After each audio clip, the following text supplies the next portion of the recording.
The deeper we look into space, the farther back we see in time.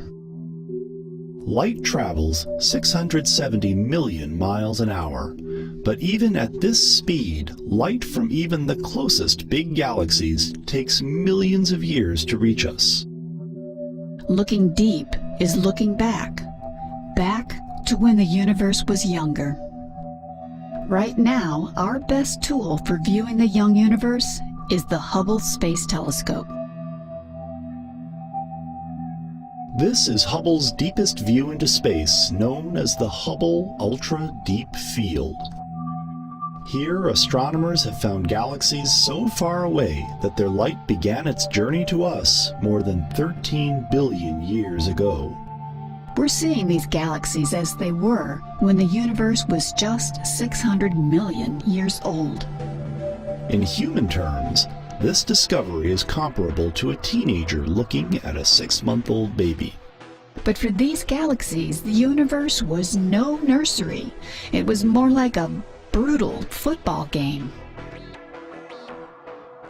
The earliest galaxies were small dwarfs, smaller even than the ones Hubble has seen. They grew by colliding and merging with other small galaxies, as shown in this simulation. Over billions of years, these mergers built up the giant galaxies we see today. Mergers triggered pulses of star formation that created the elements necessary for planets, and ultimately, life. But to see beyond Hubble, to witness the origin and development of galaxies, astronomers need a new tool. This is Hubble's successor, the James Webb Space Telescope, which is now being built. Its mirror, 2.75 times the size of Hubble's, and instruments are optimized for a part of the spectrum where the most distant galaxies shine, the infrared. Hubble sees infant galaxies. The James Webb Space Telescope will see newborns. MIRI is one of the 4 instruments on board the James Webb Space Telescope. It's the one instrument on board the telescope that will be observing at mid-infrared wavelengths. The other instruments focus on the near-infrared part of the spectrum. NIRSpec, NIRCam and the FGS, they work at wavelengths from about 1 to 4 or 5 microns. Now MIRI is unique on the James Webb because it operates at even longer wavelengths than that. So we start at 5 microns and we keep going out to 25, 30 microns. MIRI is actually quite a complex instrument. It has several different observing modes on board in the instrument. So we have a camera that just takes images in lots of different filters across the mid-infrared wavelength range. We also have spectroscopic modes, so we have a low-resolution spectroscopy, and we also have a medium-resolution integral field spectrograph.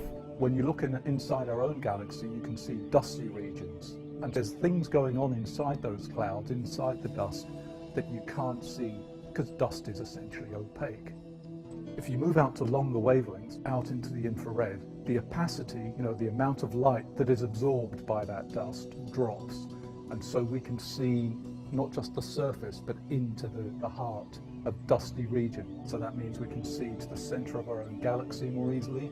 We can see inside dusty regions where stars are being formed and see them, see what's really going on when a star is formed in space. We're really going to be able to address a huge range of science questions. MIRI is going to be able to probe even further back into the history of the universe. It's going to be able to really study the atmospheres of planets around other stars and really be able to kind of search for the signatures of molecules in those atmospheres. Those are just a few of the highest kind of profile science goals that we hope to achieve with MIRI. The James Webb Space Telescope.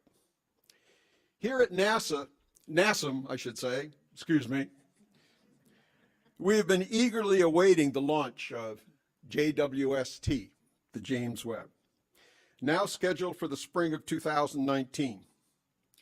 Over the past several decades, the Hubble Space Telescope and other great observatories on the ground and in space, like the Compton, Spitzer, Chandra, and the Explorer, especially the COBE, the Cosmic Background Explorer, have presented us with a wholly new view of the universe, but it's a glimpse.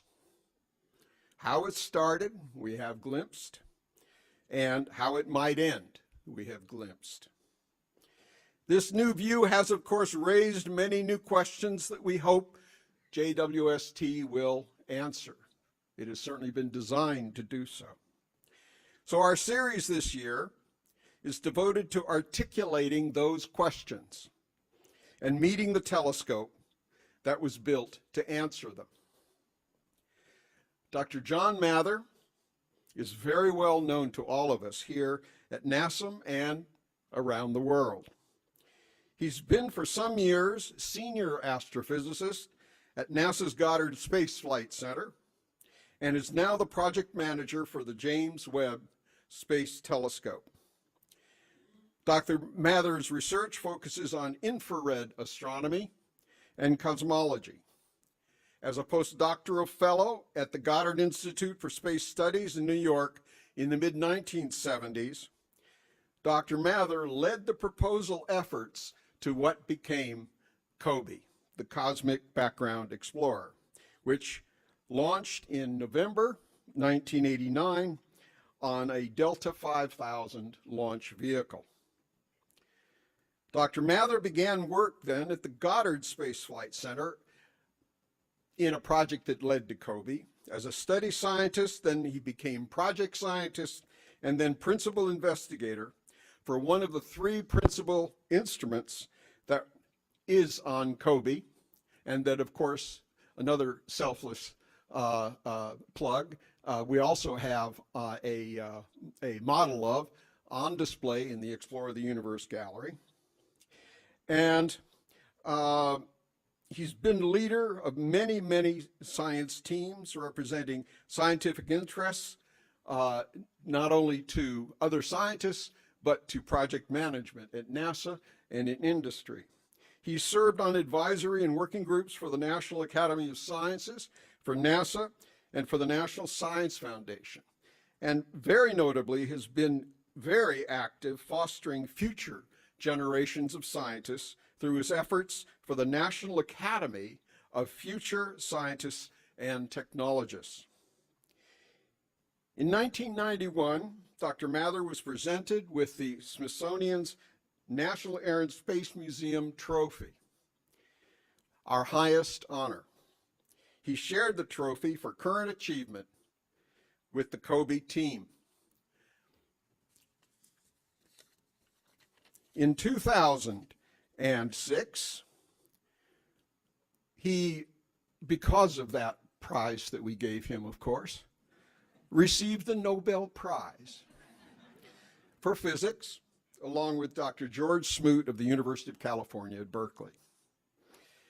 The prize recognized the recipient's discovery of the thermal nature of and the irregularities in the cosmic background radiation. This is the first time it became a thing that you could imagine. That is, using COBE, Dr. Mather and Dr. Smoot discovered, and I quote, the basic form of the cosmic microwave background radiation as well as its small variations, work that confirmed the Big Bang and articulated early remnants of its structure and character. In 2007, these are the times when he has been here gracing this stage, Dr. Mather generously donated a replica of his Nobel Prize to the museum. The Nobel Foundation, you may know, mints 3 medals for each laureate. Dr. Mather gave us one, gave NASA one, and he kept the gold one. Even so, it's my distinct honor and total pleasure to introduce Dr. John C. Mather.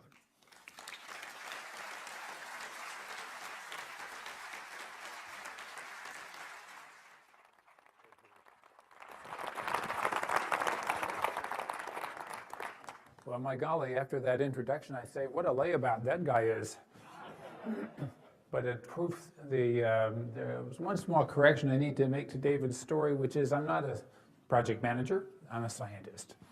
And the scientists are very appreciative of the project managers because they have a skill that I don't have. Now, they can make things happen with huge teams. So what I have to show you and what I have that we've learned with the COBE satellite, it was all because of managers and engineering teams and technicians that took ideas and made them real. So building something that was never built before to discover what was never known before. So today we are riding on an immense wave of discovery.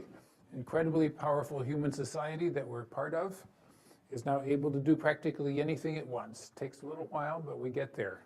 We are putting in huge efforts in every area of science and engineering. We are really only held back by our imagination and the laws of nature. If you can imagine it, you can build it. Almost. If it's not impossible, somebody will try it. We might as well be the ones. So thanks for coming to participate in the story I have to tell you about this grand vision. In 1954, I was 8 years old, and Mars was very close.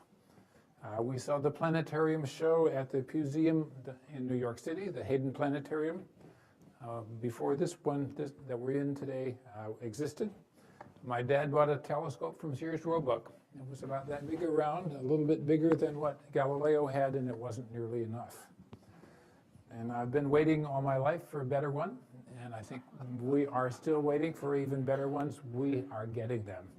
So we used to know that the great Palomar telescope was the biggest one we would ever have, because you couldn't make a bigger piece of glass, and it wasn't worth it anyway because the atmosphere is too jumpy and make a shimmering, distorted images. So those have been beaten. We know how to beat that. So, and it was all, in those days, it was before the space age. But it was during the Cold War, when children like me were taught to hide from a nuclear bomb by getting under the school desk. Even a kid could tell that wasn't going to work.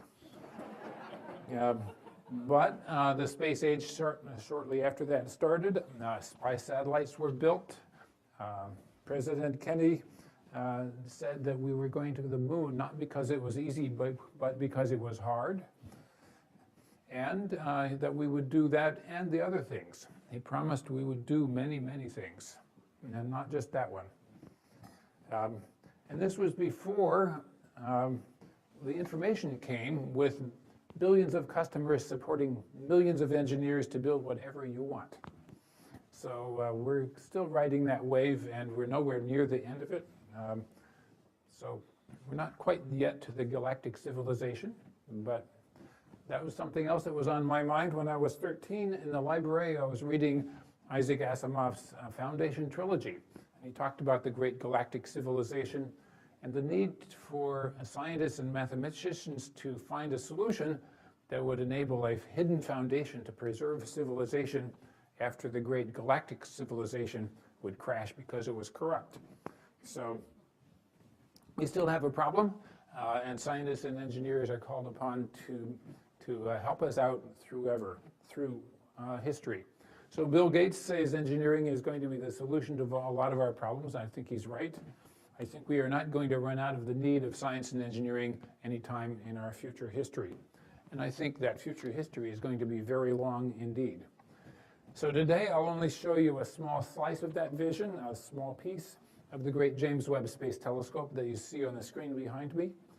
It is named for the man who went to President Kennedy with a plan for the Apollo program. And he got there, made it happen. Just 8 years after the speech announcing it was done, we sent people and they put their feet on the surface of the moon. Can you imagine that? So we proved we can do things when we have the support of the people and the right mindset. We did, and we still do. So now I want to show you the telescope itself, talk about why it's important scientifically, a little bit about the engineering behind it, and just a hint of the science that we're going to hope to do with it The future lectures in this series will tell you much more about that. So at any rate, here's the picture of the observatory on the screen. I don't know if my pointer will go there. Do you see a pointer up there? Yay! I've got a pointer instead of a laser pointer.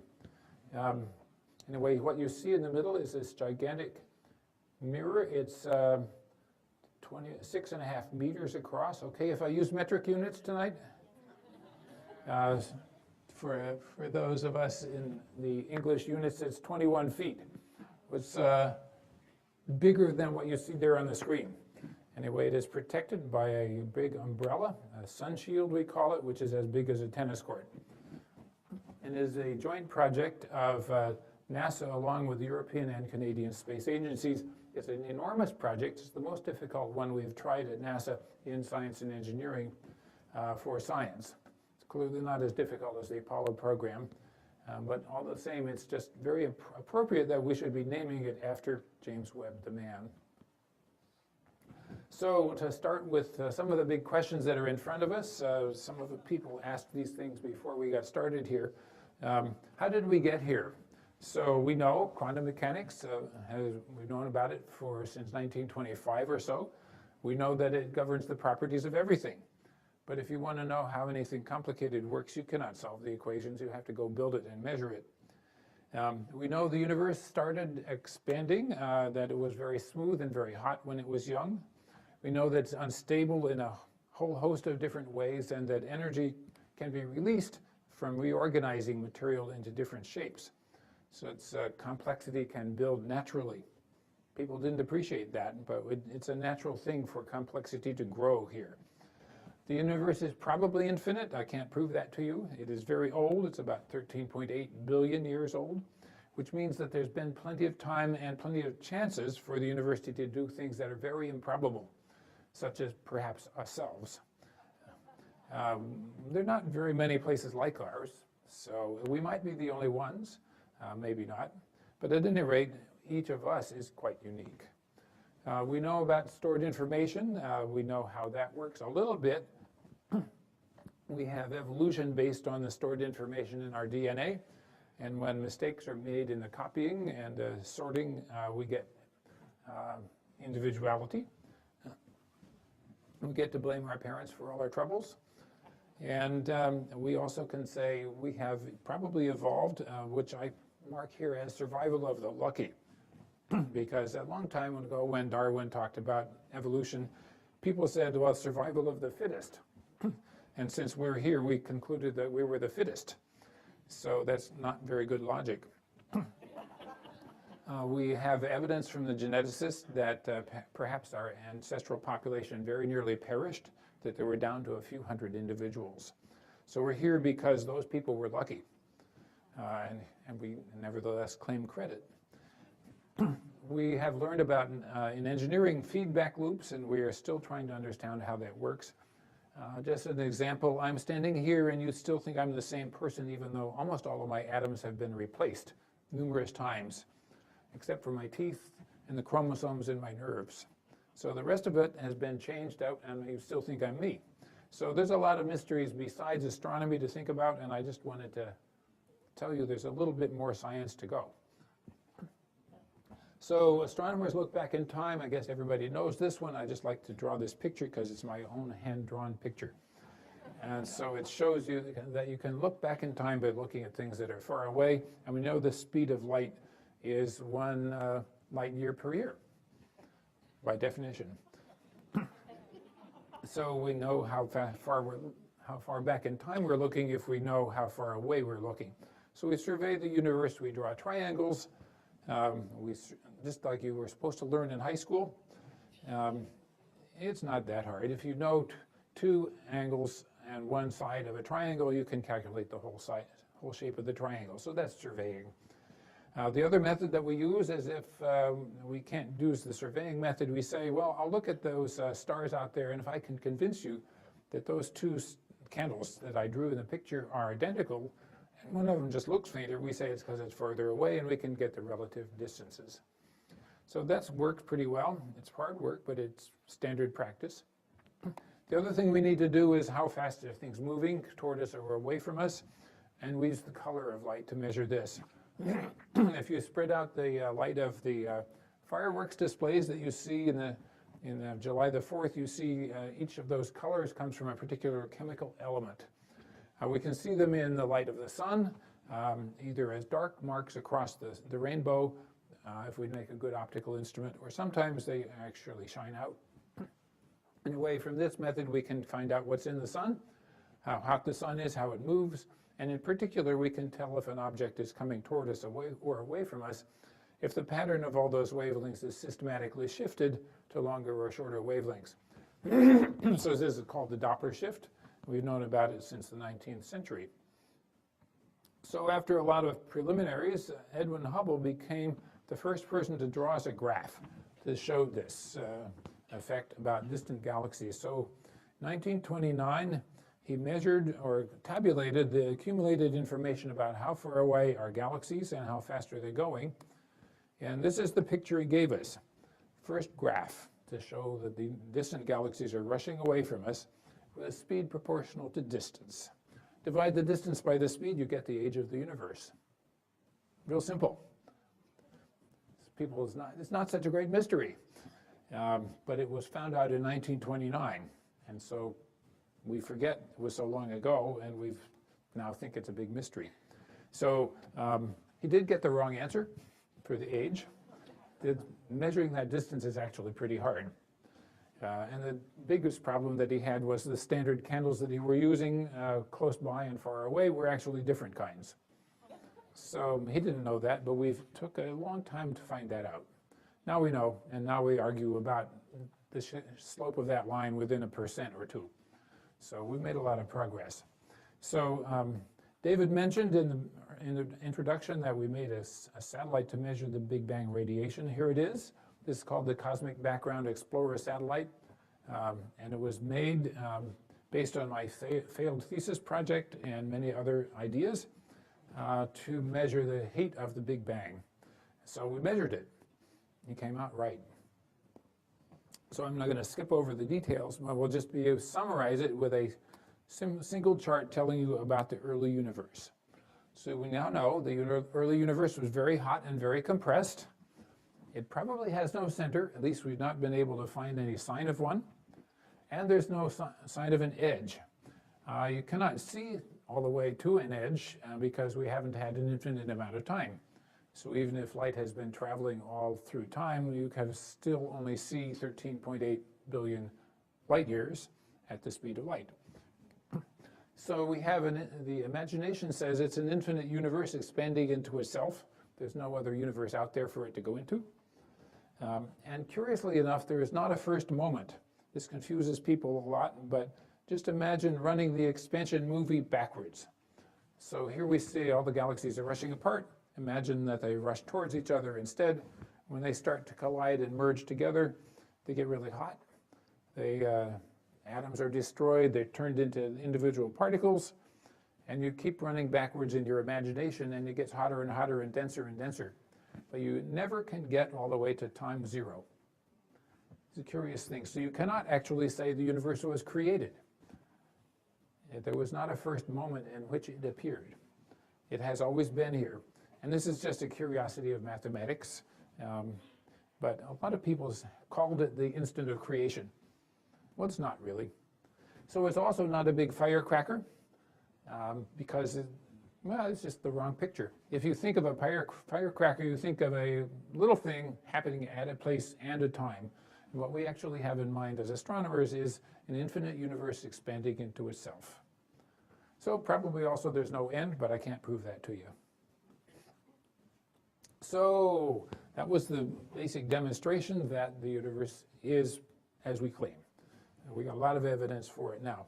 Now, what are we going to do about that? Well, even before the Great Hubble Telescope was launched, we started thinking about what are we going to do next after that.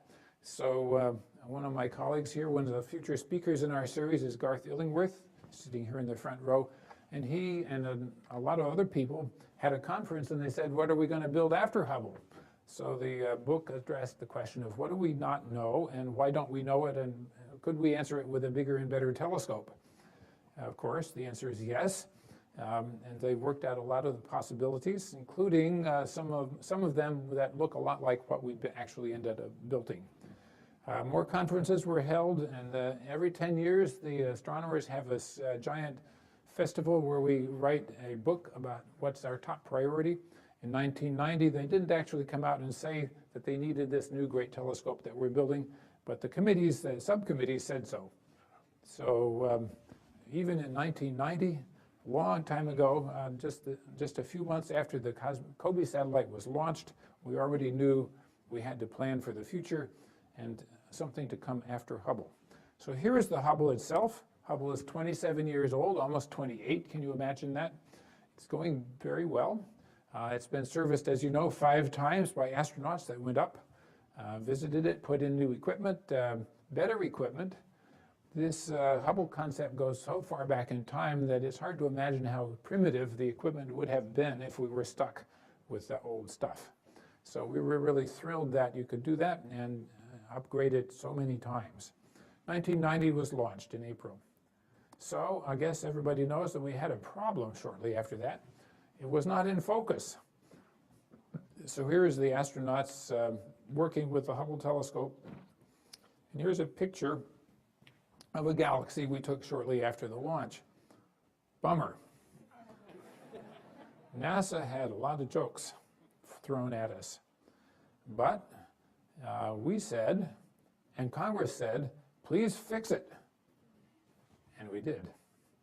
So this was brilliant and wonderful, and immediately told us the universe is different from what we thought. So a committee was formed as soon as we had this to work on, and they said, what are we going to do next now? And they wrote a beautiful little book called HST, that's Hubble Space Telescope and Beyond, and they wrote an extraordinarily poetic little book that said, please build us a telescope that does infrared astronomy and make it bigger than before, if you could.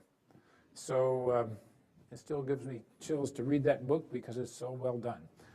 Committees don't always write good books. This one was. So here they are. Here is Alan Dressler, the chairman of that committee. And there's Dan Golden next to him. They met.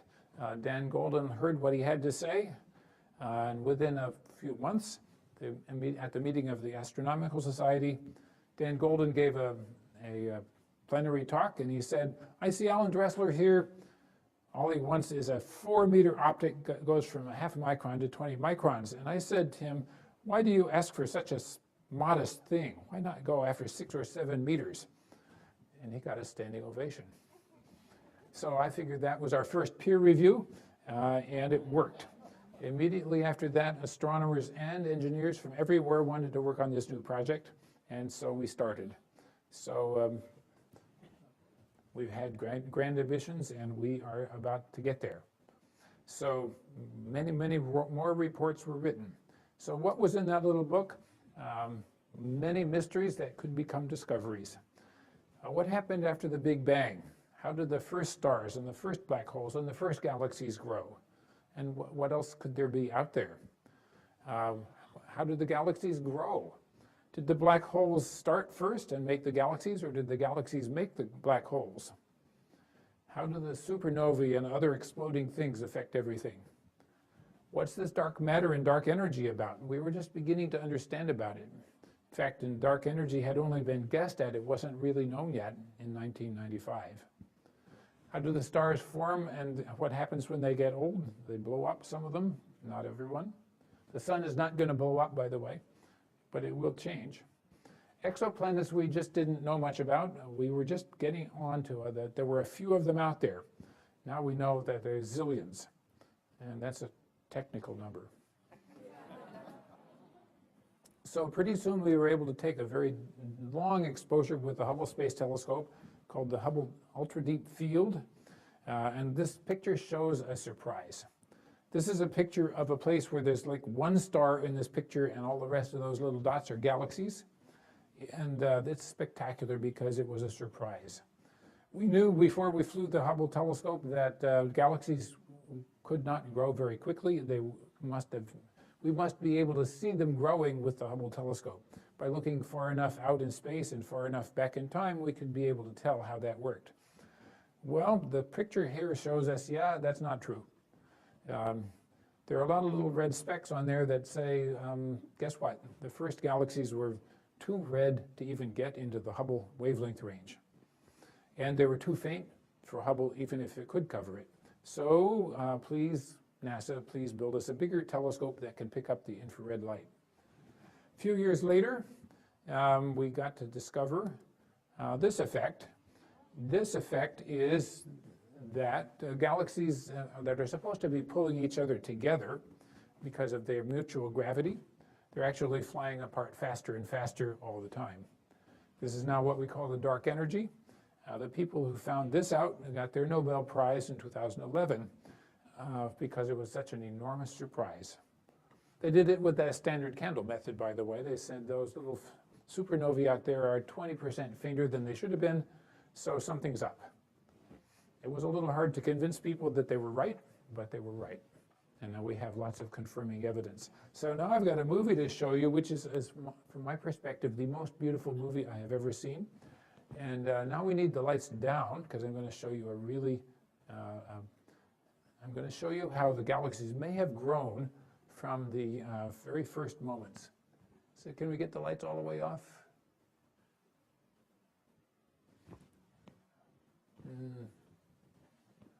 Maybe not yet. And maybe they didn't hear. I need to show you the movie anyway. So here's the movie. It shows the effect of gravity pulling cosmic material back together.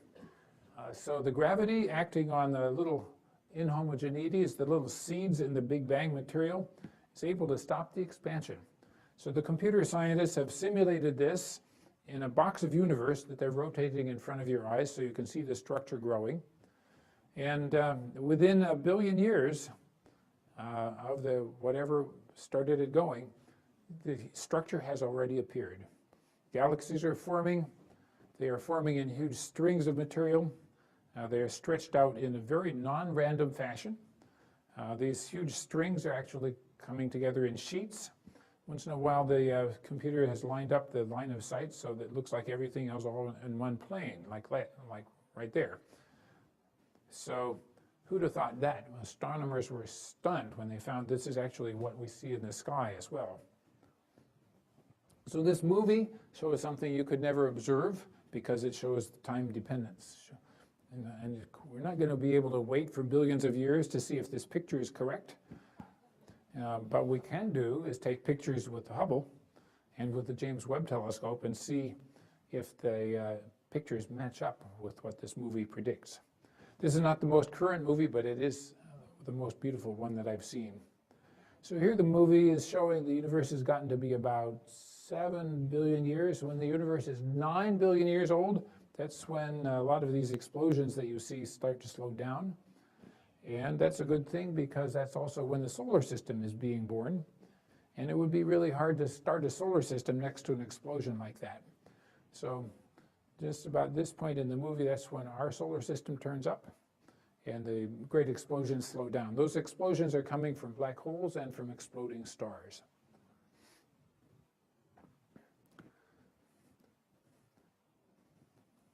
So is this movie true? Got to take a picture, got to take a lot of pictures and reason through the evidence. And eventually we'll be able to tell you what's the matter with this movie and does it turn out right in the end. But it's pretty darn good.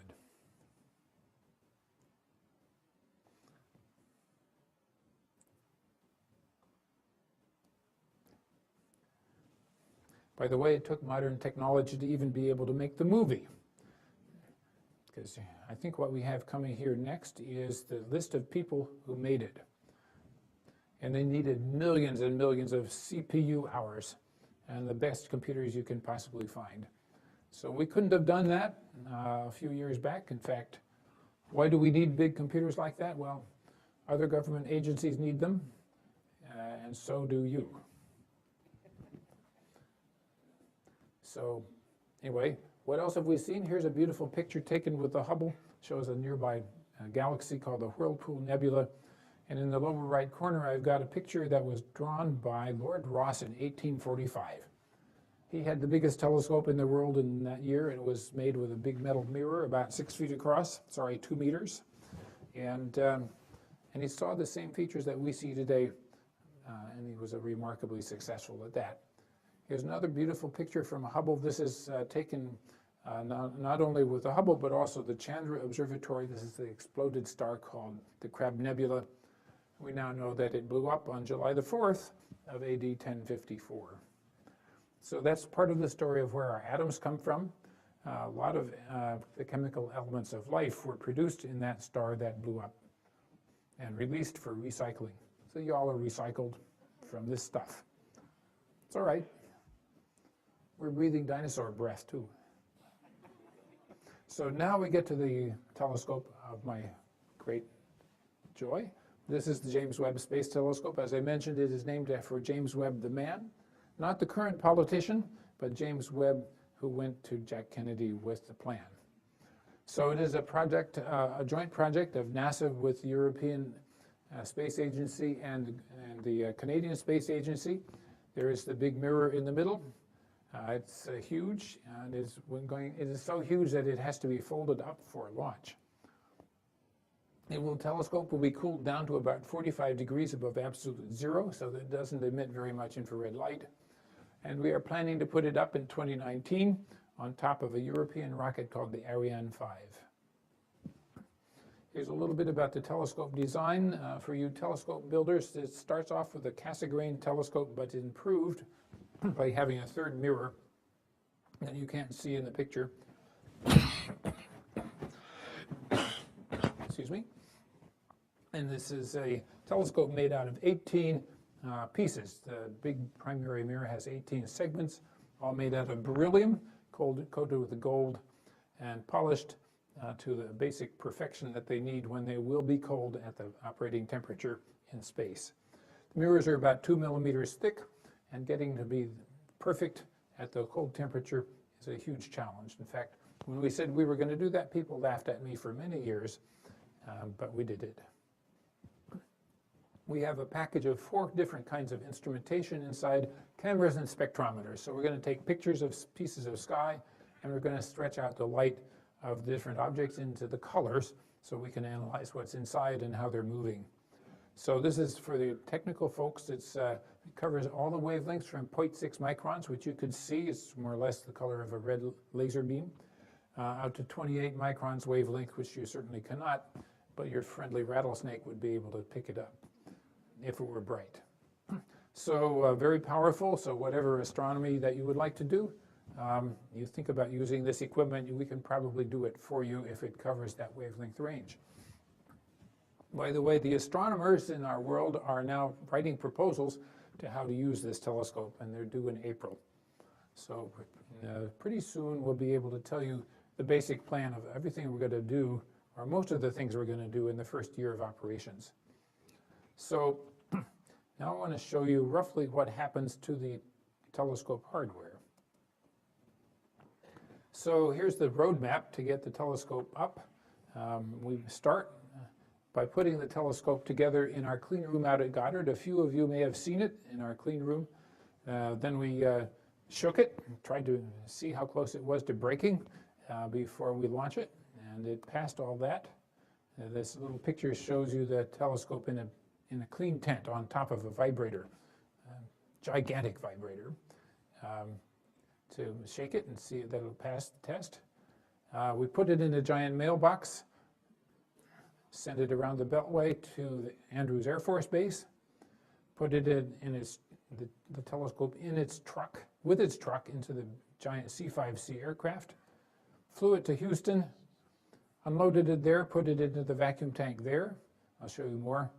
We put it back in the airplane, and we have just flown it out to California, to where the Northrop Grumman Company has their facilities.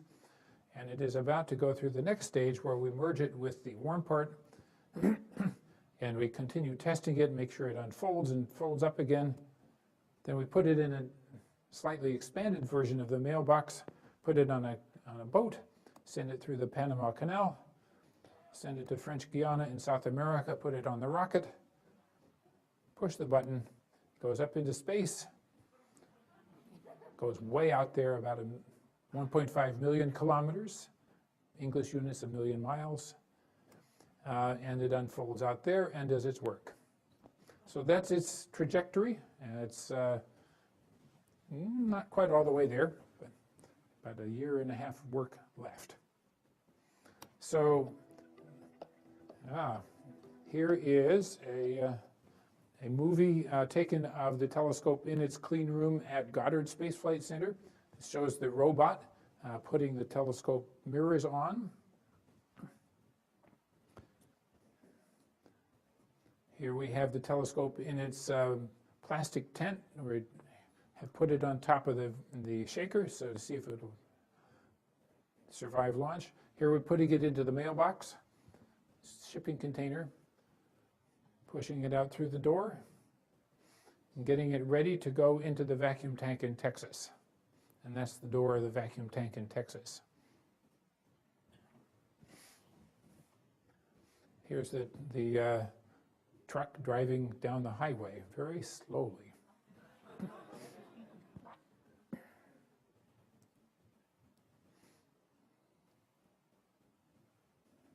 There it is. You can see it's a snug fit in the aircraft. There's about 1 inch clearance around the mailbox inside the airplane. Landing in Houston, the truck drives out. Here it comes. Have to move the traffic lights in a few places to get under them. This just gives you a little hint of the civil engineering that it takes to move something this massive and this important around the world. So there's the door of the big vacuum tank in Texas, which, by the way, was originally built for the Apollo program. That's where the astronauts practiced walking down their ladder onto the surface of the moon. So in that tank, we have put our telescope and we tested it there, we focused it, made sure the mirrors would move, made sure that we would not encounter the Hubble focus problem. So we tested it end to end, shine light all the way from the beginning to the end of the telescope. It spent 3 months in there and it came out and we were happy. It's a very good telescope. So then we take it out. There's the door. And it comes out onto a very short railroad track. And we will put it back on the airplane. There's the railroad track.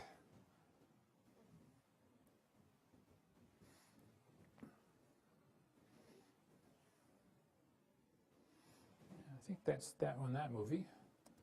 There it is, looking big and beautiful. Gold. Why gold? By the way, it's because it's the best reflector for infrared light. Why is the mirror material underneath beryllium? Because it's the lightest and the stiffest, and it keeps its shape when it's cold. So now we have shipped it out to California, and it is going to meet up with this part, which we have completed almost at the Northrop facility. Here is 1.25 years worth of hard work condensed into a few minutes in their gigantic clean room. Bring in the parts. Here's the big clean room. Lots and lots of people. We're just beginning to put together the spacecraft bus, which is the framework that holds up all the avionics, the transmitters, the receivers, the computers, power supplies, rocket fuel tanks, all those things in the middle. You can see it takes a lot of people a long time to do this.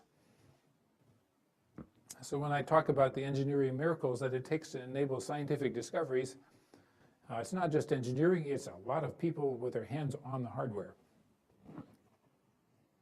for a long time. Here you see that we're beginning to assemble the framework that holds up the sun shield, and that was a simulation that they just put on the top of the telescope framework itself. You see people up on these very high lifting devices looking down and assembling things. This is an extraordinary process.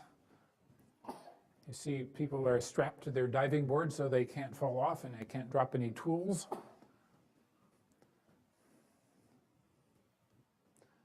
Here we are preparing to put together the sun shield, which is 5 layers of very thin plastic covered with a metallic coating so it can reflect the heat of the sun away.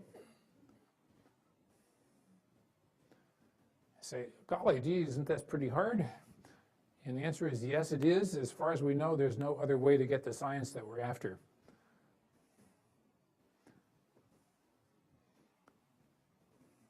So it makes you tired just to look at it. And our people have been there working 6 or 7 days a week for a long time to make this happen. Here you see some of the sun shield layers have been lifted up so we can get at them. They have to be very carefully folded up. And of course we have to make sure that they unfold properly. You can't really test it in 0 gravity in a vacuum. So what you have to do is pretend as well as you can here on the ground with things that hold up the weight of the equipment so you can tell. So this is an example of what it takes to build a really big telescope in space.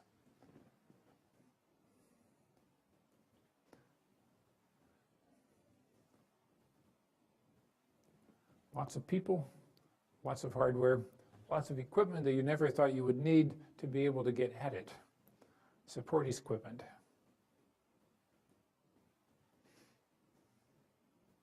So after we finish all of this, we will then take this hardware and put it on a shaker, make sure that it survives the launch. We'll put it in a vacuum tank and make sure that it behaves itself in a vacuum.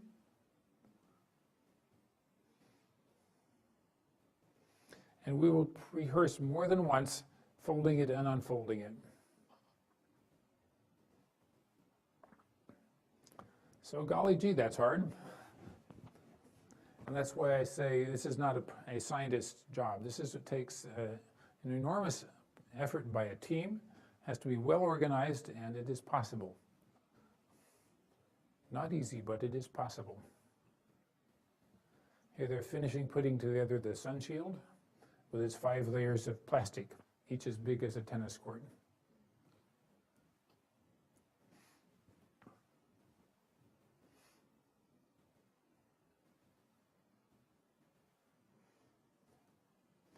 Now we're going to pull on the cables and tighten up those sheets of plastic so they have the right shape. This is what it will look like when it's in outer space. Except you won't be able to see it because this side of it is going to be in the dark. This is the thing that makes the telescope always in the dark. So that's the engineering miracle that's currently going on at Northrop Grumman. And we will come back to what we're going to do with it.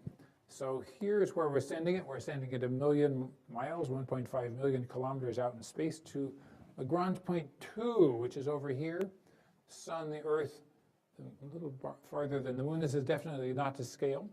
Oops, didn't mean to do that, but here is the movie of the unfolding.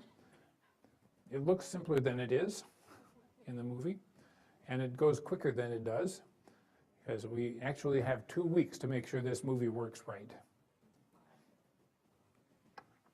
And you say, well, how do you know what you're going to do if it doesn't work right? We have multiple ways to make everything happen. We've got 2 of everything where it's possible, and we have sensors to tell us whether things have worked properly. So there it is, unfolding itself in outer space without human touch, but with lots of human attention. We're watching it from here with our equipment.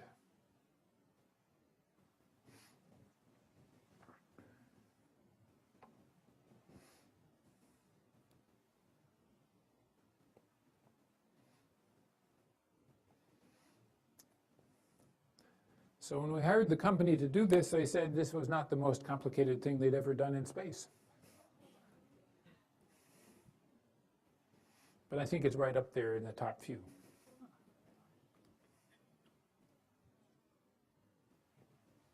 So there it is. It still isn't in focus yet. It isn't even set up yet. We have to wait for it to cool down to the right temperature, turn on the cameras, take the pictures, and run everything that we have already rehearsed to get it to focus up. we know it can. There it is. After a few weeks in outer space, it'll be like this.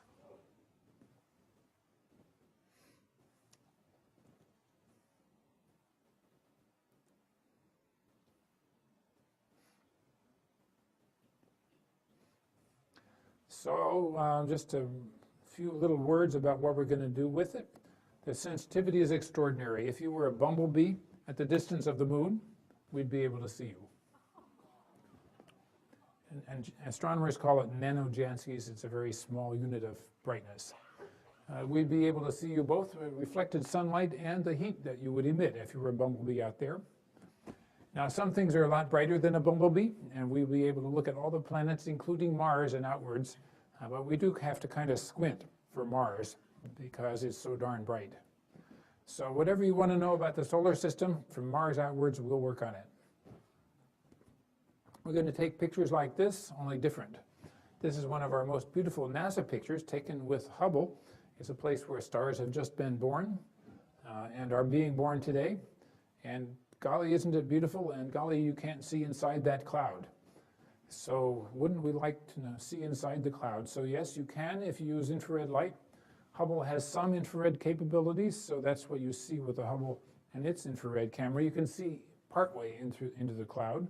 And you can also see there were a lot of stars hiding behind that beautiful cloud. So this opens up a new territory for astronomers. It's not just for cosmology. We're looking farther out into space and farther back in time, but also to see how are stars like the sun being born today.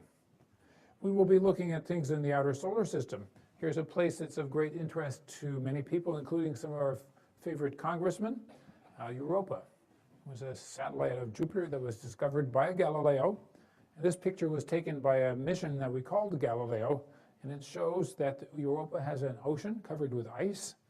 And recently we found that there's pictures of water spritzing out from this beautiful little satellite. And so people say, wouldn't this be a great place to look for life? Got an ocean, got places you don't even have to drill in. You just go land or even fly through the plume coming out of the geysers and see what's in it. You have a chance to find out if there's organic material. I think it takes a little more work to see if there are bacteria, but this is clearly a top priority for scientists, and we're glad that some congressmen like it. We will certainly be looking farther out also. We know that there's at least one very powerful way to study planets as small as Earth. When they go in front of their own star, they make the star blink a little while, and you can figure this out. Some of the starlight goes through the atmosphere of the planet on its way to our telescope, and we can analyze that part, spread it out into the spectrum and the rainbow, and get the chemistry and the temperature and properties of that atmosphere. We've already practiced with some planets that we've seen that are big and bright enough that Hubble can do this trick, and even the small Spitzer Space Telescope can do it. So we're working on that. We are sure we're going to try this some more with the Webb telescope. We will be looking for things like the TRAPPIST system. You've probably heard about this one. This is a system with, let's see, 7 planets, not so different from the size of Earth, and they are in orbit around a rather small star, about as big as our planet Jupiter. But these are all close enough to the temperature of Earth to be interesting. The 3 in the middle are quite possibly capable of having liquid water on the surface. So we certainly don't know that they do, but obviously an interesting place to go looking. So, oh, come on, I didn't want to show it twice. Okay, next picture, please. Just a few more speculations before we wrap up. Everybody wants to know, are we alone? And the answer is we don't know, but we're going to work on it.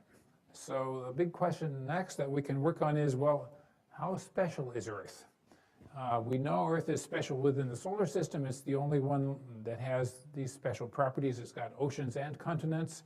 It's got a big magnetic field. It's got a big moon. It's about the right temperature.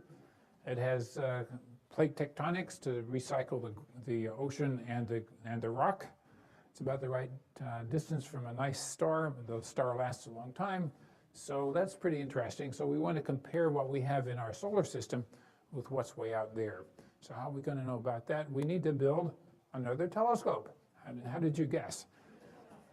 So we have many sketches of bigger and better telescopes to follow after this one.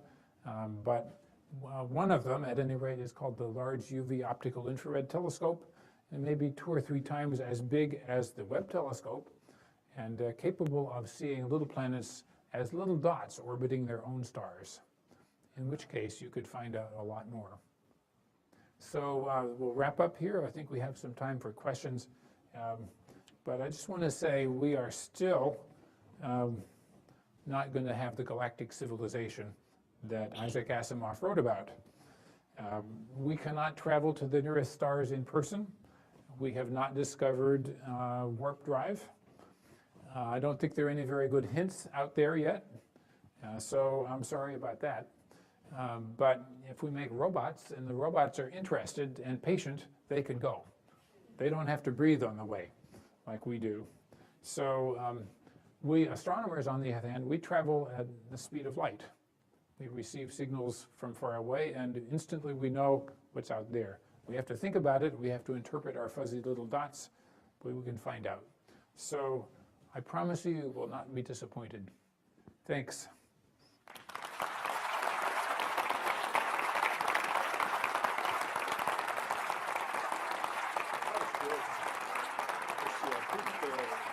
So what's the plan for microphones for questions?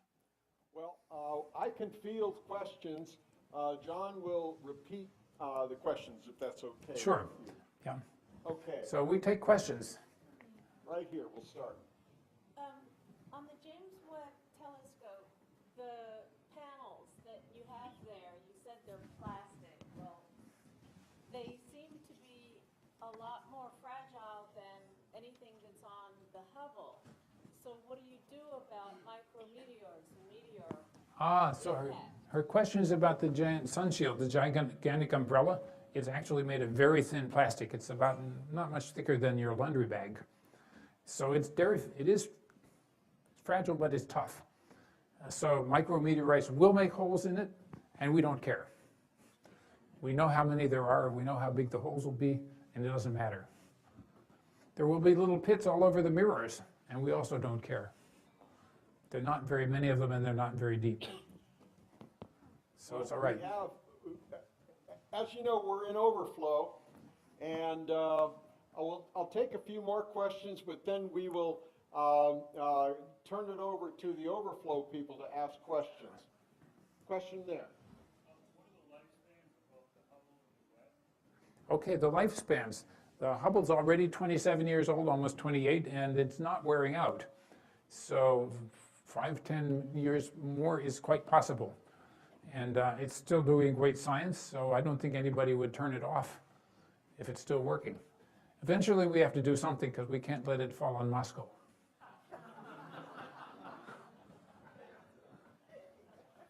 Oh, and the Webb telescope, our planned life is at least 10 years. Okay, in the white. Are you expecting to go after transient events, supernovas, gravity wave events? How do you expect? So his question is, can we go after transient events like gravity events and supernovae? Answer is yes, but we're not that quick to respond. You have to phone us up with your urgent request, and then we have to say, okay, we'll think about it, and then we have to make a plan, and then we have to talk to the spacecraft. So it takes a day or two to do that. So please plan your urgent activity in advance. Okay, one more here, and then we'll go to the planetarium.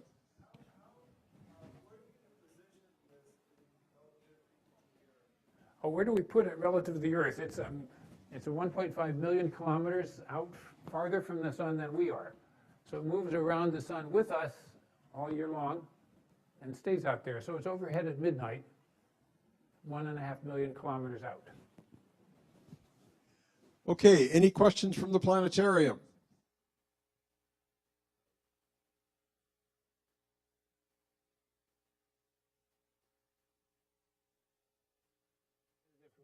since the space shuttle doesn't go there anymore. Is this not working? I'm not sure. Okay, so the space shuttle doesn't go now. What do we do in case of servicing? We actually have no plan for servicing. There's only one thing that would be relatively easy, which is to put more gas in the gas tank. And we have made a plan where we would be able to dock a servicing module with it, but we're not planning to do it. One more from the planetarium. Yes, 1.5 million mile journey, spring launch in 2019. How long before you will have this thing sending back pictures? Oh, so how long before we get pictures? It takes a total of about 2 weeks to get it unfolded, a total of 6 months to get it all set up and working. And then you should expect beautiful pictures.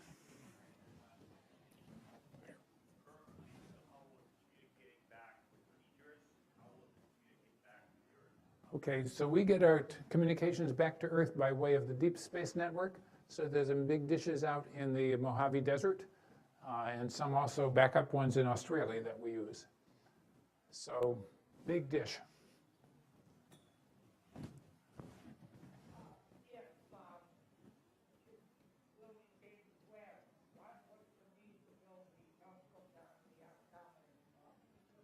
Oh, so why do we build more than one kind, really? In the Atacama Desert and other places in Chile, we have special things we could never do in space. Number one, you can make them a heck of a lot bigger on the ground. And so that always wins, if you can. But you can't do it at all wavelengths. So each different thing that you want to see shines best at a certain different wavelength. So the hotter the thing is, the shorter the wavelength you need to use. So some wavelengths come through the atmosphere of the Earth and some don't. So we basically, that's what sets what kind of telescope you need to study what. The wavelength in question, which comes from the temperature of the object. Okay. Another one from here, and then we'll move to the planetarium again. What project are you most excited about for the first year? Oh, for the first year, I haven't actually got a favorite project yet. We have hundreds of things we're going to look at that we already know. And I think my favorite one will be the one that tells me something I don't know anything about yet. The one that is a big surprise. So you can say what you're going to look at. You can't say what you're going to see. That's the cool thing about it. Planetarium, any questions? What was the single biggest or hardest engineering challenge in making the telescope? Oh, the single biggest challenge is definitely the mirrors. Those big mirrors, they are so light that you could easily lift one of those 18 segments yourself. We won't let you, but you could, because the metal has been cut down to 2 millimeters thick. And nevertheless, it's polished to the same accuracy almost as the Hubble telescope has. Wasn't there a problem with beryllium, that it would crystallize? So beryllium's an interesting material. Beryllium comes in nature as hexagonal crystals. Well, that's not good. It's not going to keep its shape when it cools down. So metallurgists have spent a fortune and a long time making beryllium into a perfect material. Make powder, compress it into a vacuum in a furnace, and make a block that's totally uniform. And it doesn't warp when it cools down. That's amazing. Remarkable. In the blue. For the Hubble Deep Field, they had to point the telescope away from stars and find a black patch in the sky. If you were to configure for a James Webb Deep Field, what would be the criteria you might use? So the question is, why do we, as about the deep fields, towards the Hubble Deep Field where there's nothing there to look at but one star or so. We have basically already chosen those deep fields. The ones that are most useful now are the ones we already looked at, because we already understand them greatly. So now we know those are exciting places to look. So the Chandra Observatory has looked in some, the Hubble has looked in some, Spitzer has looked in some deep fields, and all those are really interesting. So they're all being proposed. The planetarium again. Anybody? If you could add anything to the telescope, what would you add? Oh golly, if I would love to be able to put a remote occulter out there, but I can't. A remote occulter is a thing that can cast a shadow of a distant star on the telescope so that you can look for planets next to it. So we'd love to do that, but it's not feasible this time. Maybe next time. Wouldn't you like to put an observing chair there? An observing chair, nah, I don't really want to go there. I need to breathe. Oh, details. Planetarium, one more question, then we'll come back here.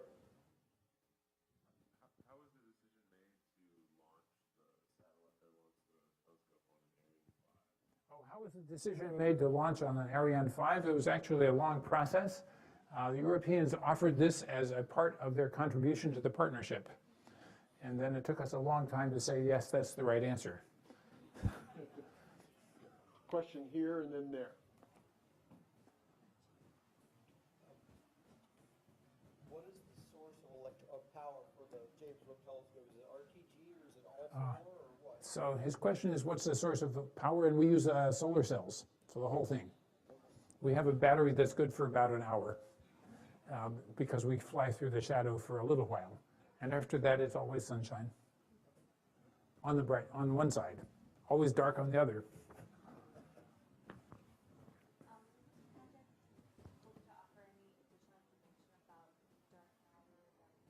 Do we offer additional information about dark matter and dark energy? Yes. I don't know what the surprise will be, but yes. We will certainly look for the effects of the dark matter because it has gravity and it changes everything. And we are going to pursue the same method that was used to discover the dark energy with the standard candles and all that. We can do it a lot better with a new telescope.